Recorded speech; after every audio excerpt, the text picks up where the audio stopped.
Yo, Bakayalo Konoyalo, ça y est, c'est bon. J'ai pris ma petite habitude, samedi matin, je me lève, tranquille, petite vidéo de Dragon Quest No Daibuken sur ADN, c'est cool. Surtout que je sais que je vais pas me faire chier. Et en effet, Avan qui poursuit l'entraînement de Dai, il se transforme en dragon et ça fait bizarre qu'il parle sans ouvrir la bouche.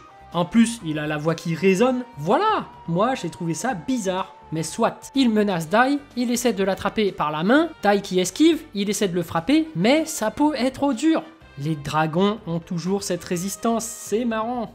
Et bien évidemment, tous les dragons crachent du feu, donc Avan finit par cracher du feu sur Dai. Gameshan qui panique, il part pour aller chercher Pop, et ça c'est cool. Eh sérieux, vous avez pas trop envie d'en avoir un? Un Gomeshan doré qui vole comme ça? C'est trop pratique, il peut aller chercher les autres si nécessaire.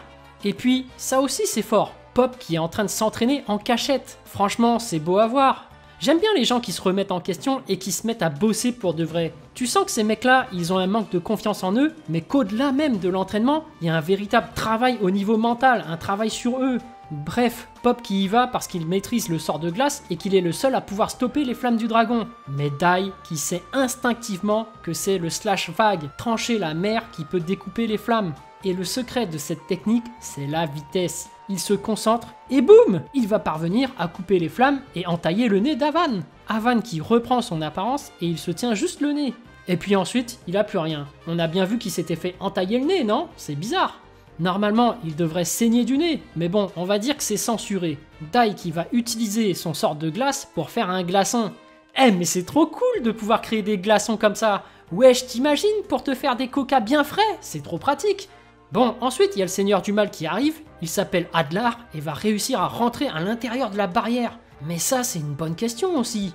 Comment ça se fait que la barrière dure aussi longtemps? Parce que, vous savez, l'énergie, normalement, c'est pas infini. Au bout d'un moment, ça commence à s'estomper. Parce que sinon, à partir de sa barrière, cette source d'énergie, tu pourrais en faire une centrale électrique. Ce serait trop pété. Mais ensuite, Adlar qui balance. Héros Avan, autrefois tu as contrecarré mes ambitions, je n'en oublierai jamais la douleur et l'humiliation. Tu as même pris ma vie. Waouh, truc de fou. En fait, ce binocle-là, avec ses bouclettes de ringard des années napoléoniennes, c'est un fou furieux. C'est un fou furieux, les gars. Mais c'est super classe, cette révélation comme ça. T'as tous les autres persos qui sont tous impressionnés. Waouh. Franchement, Avan, il respire la classe. Vous savez quoi? Ça me fait penser au film Gladiator avec Russell Crowe là, quand il arrive au milieu de l'arène et qu'il dévoile sa véritable identité. Eh ben regardez ça! Avan il a tout autant la classe. Et puis juste après, Adlar qui balance un super bang et Avan qui compte ça juste avec sa main en écrasant la flamme. Non mais quelle classe! Quelle classe! Le Big Bang attaque de Vegeta contré juste comme ça, putain je kiffe.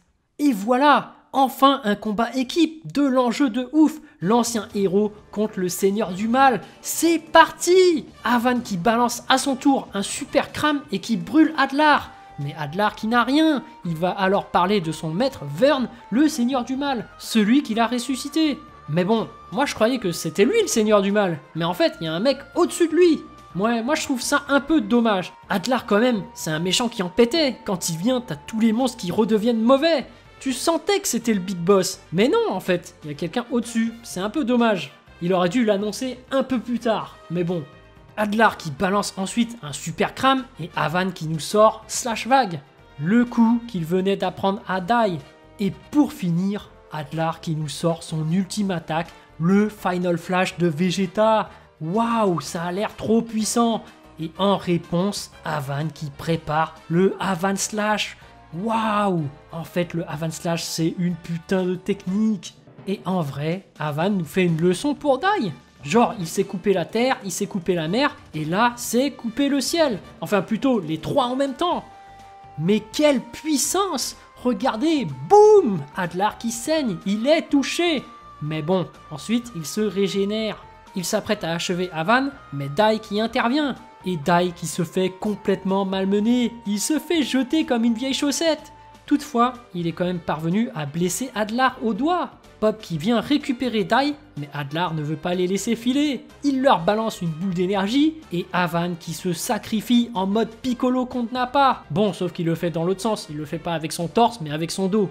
Et voilà, c'est déjà la fin de l'épisode. Les amis, on a enfin un combat digne de ce nom. Après, ce qui est dommage, je trouve, c'est que ça se tape pas vraiment. Tu vois ce que je veux dire? Il n'y a pas des gros coups d'épée, des gros coups de poing, des combos qui s'enchaînent. Tu vois, de la baston à l'ancienne, quoi. Mais après, c'était super classe, la révélation qu'Avan était le héros. Et cet Avan Slash et ce Final Flash, c'était badass, c'était puissant. Après, moi je le dis, j'ai trouvé l'épisode bien, mais en vrai, j'ai préféré l'épisode 2. Je sais pas pourquoi, mais la transformation de Dai m'avait trop fait vibrer. Il y avait ce côté nostalgique qui est venu d'un coup, je sais pas pourquoi. Mais là, cet épisode 4, il était vraiment cool. Voilà, j'espère que cette vidéo vous a plu. En tout cas, moi, j'ai vraiment envie de savoir ce que vous avez ressenti et j'ai hâte de lire votre message en commentaire. Évidemment, un petit pouce bleu fait toujours plaisir pour un petit artisan comme moi. Et bien sûr, si vous voulez suivre toute l'actu de ma chaîne, abonnez-vous. Sur ce, je vous dis à plus.